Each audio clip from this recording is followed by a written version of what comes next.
Alexandra, lovely to meet you, and thanks for taking the time to come and talk to us. It's really great to be here with you, Jeff. Oh, well, thank you. A typical question, and I'm sure you get asked it a lot, but it's just to start this off, because as time goes by, as generations go by, the name of Cousteau is not so well known. And your grandfather, Jacques, and your father, Philippe, who did some amazing work, and you've carried on that legacy. Could you just give us a short background into that, and then how you carry the work on? Of course. So for those who don't know who Jacques Cousteau was, he is, among many other things, best known for being the first to create the underwater documentaries that introduced the world to what was under the waves, which most people in the world didn't know about just 70 or 80 years ago. So that was a big shift for the world, to really see the underwater world for the first time. And in order to do that, he invented scuba diving. So that's also something that he contributed to those of us who love the underwater world and love to visit there from time to time. And after exploring the oceans and making films about the oceans for so long, they realized that there were changes happening to these places that they loved, bad changes, pollution and overfishing, and many of the problems that we're still struggling with today. And so they helped to articulate this conservation ethic for the ocean, which really was sort of the seed, if you will, of the conservation movement that we see today, that tries to protect the oceans and prevent some of these really bad things from happening there. And we're seeing more and more of it every day. So it's what they started, I think, is really important. And for me personally, growing up with that family, being on my first expedition in Easter Island when I was 6 months old, and just being part of the crew and the adventure, and I think really gave me not just a love for adventure and a love for being out in the field and telling stories and being on a mission with a group of people, but it also gave me a very strong sense of purpose. And that purpose has really shaped who I've become and has shaped everything that I've done with my life up until now. Yeah, funnily enough, your grandfather shaped my life too.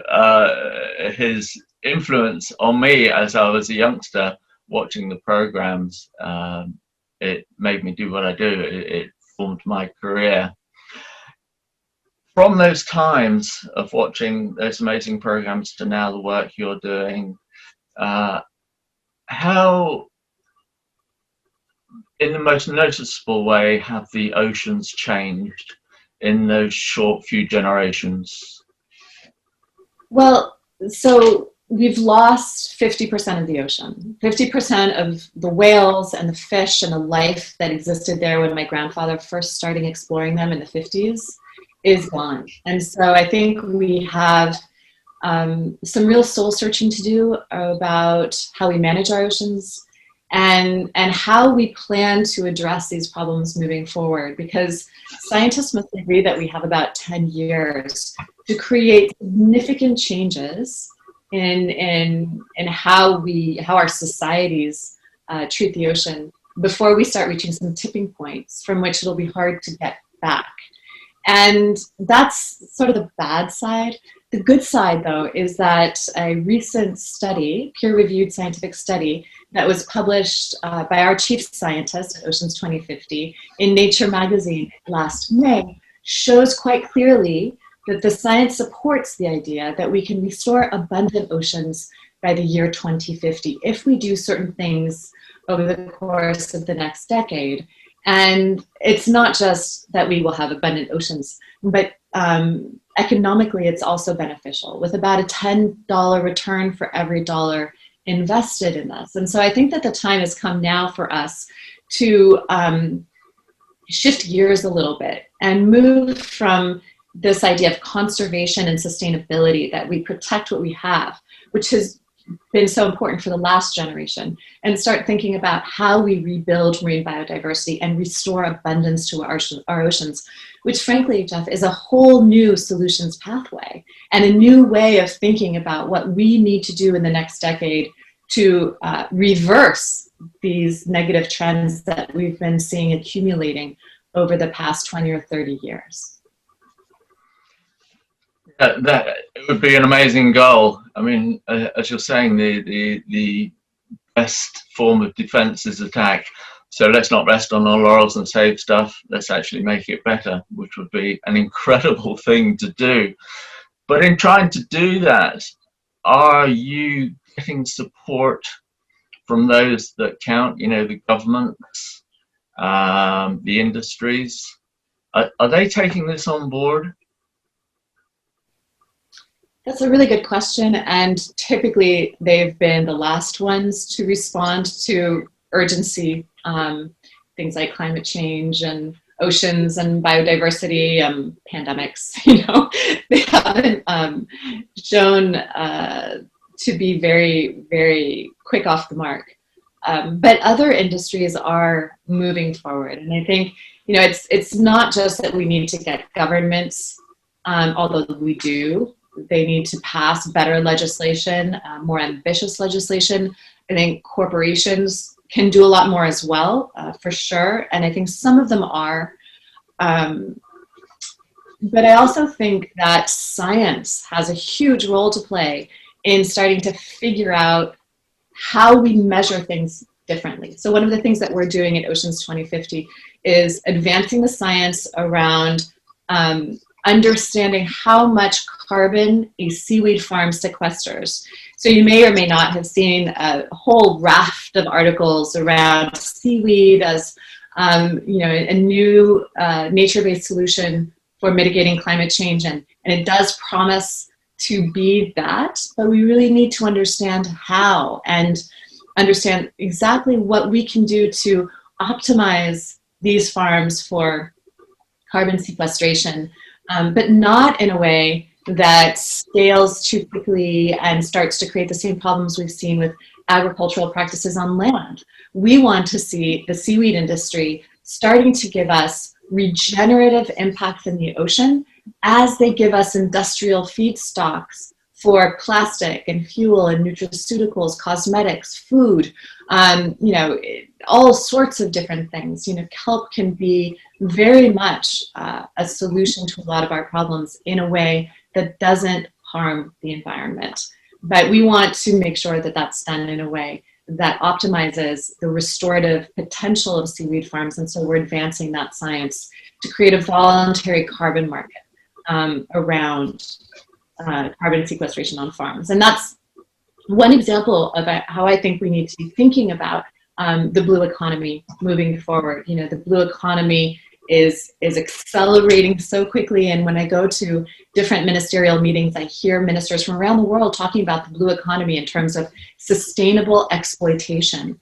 And that makes me really afraid of how we're planning to accelerate the economy into the ocean. I think what we want to do is have a restorative, a regenerative blue economy where everything that we do in the ocean not only builds the economy and the jobs and livelihoods of the people who depend on it, but that also restore abundance to the ocean so that we can see our fisheries coming back, feeding more people and more animals. We see industries like seaweed that are scaling around the world in a way that brings all of these environmental benefits to the ocean and to the communities that depend on them. So I think that if we shift our gaze from how we've been doing things up until now and really rethink our approach so that we have a win-win between the economy and the environment and start thinking about innovative technologies and practices that can get us there, I think that 10 years could be enough time, but we definitely need to start now. And I think if we do it in science and entrepreneurship and innovation and technology, then we'll start to see the companies and the government start to catch up to us. For those that aren't already there, and as I said, there are some that really are trying to be leaders in this space. You also get support from people, you know, communities. as well as the officials? I mean, can they actually see what you're trying to do and how it will benefit them in the end? Are they actually getting the picture? Well, I think policymakers are slow. You know, I've been working with Oceana on fisheries legislation for about a decade now, trying to, you know, help governments around the world to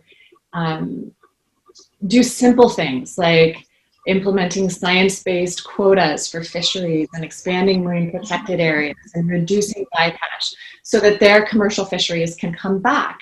Some fisheries like the North Atlantic cod, which are so important for communities and the ocean, are suppressed at 6% of their historic population, and they've been that way for a long time, and the way they're being managed will keep them there for a long time, rather than managing them for abundance. And it's really difficult, even if policymakers want to create change. Sometimes the fisheries managers are stuck in situations that make it hard for them to implement that change. So we have a lot of work to do, I think, to getting governments on board with simple ideas that could restore abundant fisheries. It's getting it into practice is difficult. And that's where I think, you know, people power comes to play, where our purchasing decisions and who we give our business to, and you know, how informed we are about where our fish comes from, who caught it, you know, things like that that can actually make a huge difference and send clear market signals. We can do better. And I think some of the technologies out there now for, you know, traceability and transparency are getting to a point where that's going to become commonplace. For example, the global the Global Fisheries Watch, which tracks fishing boats all over the world to understand better, you know, if they're fishing illegally or fishing in protected areas. That kind of technology sheds a light on what used to be the Wild West, the middle of the ocean. And now we have a chance to know what's going on there and implement consequences for fishing companies that break the law. So I think that there's a lot of hope in this technology and these kinds of ideas that are really changing how we manage our oceans. But as I said, I think governments are going to be slow to the mark, and it's up to us. And you know, as a scuba diver, you know, I love being close to the oceans. I know you do as well, and we all worry about what's happening there. And I can't wait to go back to the ocean. We're living in Western France right now, and so the ocean is pretty far away from me. And I don't know when I'm going to be able to go diving, at least for the duration of the pandemic. But one of the things that we've been working on to bring the ocean closer to people and people closer to the ocean is a web search for the ocean community to elevate everyone who's working on ocean protection and restoration and bring them together and bring them to a place where we can support them in many, many different ways. But the first part of that we launched in December with Sea Legacy. That is an organization started by Christina Mittermeier and Paul Nicklin, who are amazing ocean photographers and extraordinary people as well. But at sealegacy.blue, you can download the mobile app and the Chrome extension. And that way, every time you go search, you're not only seeing their extraordinary photography, which for me is like a moment of zen throughout my day, but we're also raising money for the ocean community, and that's tremendously exciting that we're able to you know, use the search engines as a way to, you know, bring a piece of the ocean to our day every day, and also support the important work that's being done to help protect and restore them. Yeah, it's kind of a bit of what you were saying. That it's funny. Images, video, photography, in a way, carries a lot more weight with public opinion than facts and figures, because the ocean is a thing that most people don't see. There's certainly not many in the world see what is below it. And so when it goes, they don't miss it. But the medium of film and photos are such a powerful tool. Are you still in the filmmaking business? Do you produce stuff for the consumer to see? Not so much anymore. I much prefer to work with people like Paul and Christina at Sea Legacy, who are, you know, world-class storytellers, and I think that that is a better use of my talent, is to think about how we shape the conversation around what we need to do next, and you know, pursue high-level advocacy on behalf of the oceans, and storytelling, and figuring out what innovations and what tools and what technologies can be deployed for oceans. And I've been really busy advocating for the oceans with all sorts of different audiences, but I haven't been behind the camera in, I don't know, about 8 years now. So I don't miss it so much. You know, I think when my grandfather and my father were making their films, they were really the first and the only ones to do that. And they were very talented at it. And it was certainly a wonderful experience for me as a child to join them and be there with them. But storytelling isn't just about holding a camera. It's also about thinking about the story and the ways to engage people and create momentum around an idea, articulating what those ideas could be, and getting support for them, and finding the tools and the inventions and the people that can be part of that idea. And that's what we do at Oceans 2050, and how I support other organizations like Oceana, which is an absolutely incredible organization that I love, and also Sea Legacy and others. I think that's been, you know, where I felt most comfortable. Although once the pandemic is over, I am very much looking forward to going out and visiting our partners in the field, and maybe bringing a team with me to capture their stories and bring them to Dot Blue and Oceans 2050 and share them there. But increasingly, I think user-generated content is just as compelling. People are really good at telling their own stories and you know, bringing their own creativity to what's happening in the world, their own perspective, and I love that too.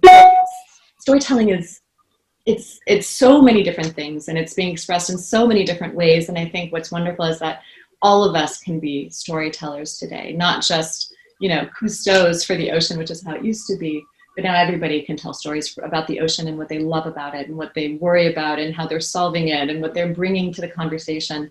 And that is precious. That is really priceless. Yeah, no, absolutely. It's interesting what you're saying. We on Scubaverse, we have a monthly video competition, and I get a 3-minute film from various people all around the world. And when it started out, it was about people diving in and eating bananas underwater, and you think, oh, okay, that's fine. But as the years have gone by, we've managed to turn the trend to conservation and make serious films about what people are seeing. And I have to say, the quality that's coming through and the messaging is fantastic. It's very encouraging to see ordinary people on their holidays making fantastic stories about marine conservation. Yeah, I believe it, and I love that, because there's an authenticity and a truth to that I think we can all relate to. We in the scuba diving world, those of us that dive and have seen the changes to the ocean, even just to the places that we love and we've been going back to, it's heartbreaking. You know, it makes me so sad that the places I knew as a child have mostly disappeared. Yes. And I won't be able to take my own children. I have to find new places to take my children, and I expect that, you know, probably by the time they're my age in 2050, depending on how successful we are in rebuilding our oceans, you know, those places may or may not be there for them to share with their children. And I hate the idea that my children's generation is going to be the one to write the obituary for the ocean if we don't create change now fast and ambitiously with bold measures and bold ideas, that's a very real possibility. Like, we are on that pathway right now. And if it's not too late to get onto a different pathway, but we actually have to get onto a different pathway. There's a lot of work involved in that. You know, getting on a different direction and building something new, a new way of doing things. Change is not easy. But I think a lot of people that experience the oceans through scuba diving and have been doing so for a while see those changes. I know you have, I have, and that makes us ambassadors in a way. You know, it sort of gives us the responsibility to protect what we love, and to do that, we can tell stories, we can support legislation, we can you know, support changes in our own municipalities, our own localities. We can do a lot of different things with what we do in our own circle of influence, in our own home, in our own towns, and that matters a lot. Being an ambassador for change, being someone who can, you know, model that behavior for our communities is significant, I think. Alexandra, it's been an absolute pleasure listening to you. I'll cut us off there because I know you're extremely busy, lots to do. Thank you again for taking the time, and I wish you full success. I wish us all full success with our work. Yeah. Well, and I'll mention it one more time. SeaLegacy.blue. Check it out. I think you'll really enjoy it, Jeff. If you love seeing the ocean and you love beautiful photography and contributing to ocean restoration, then that's a great way to do it easily every day. I will do it, and I'll put a link up to at the end of the interview as well to it. Perfect. Fantastic. Thanks a lot, Alexandra. Bye for now. Take care. All right. Bye-bye.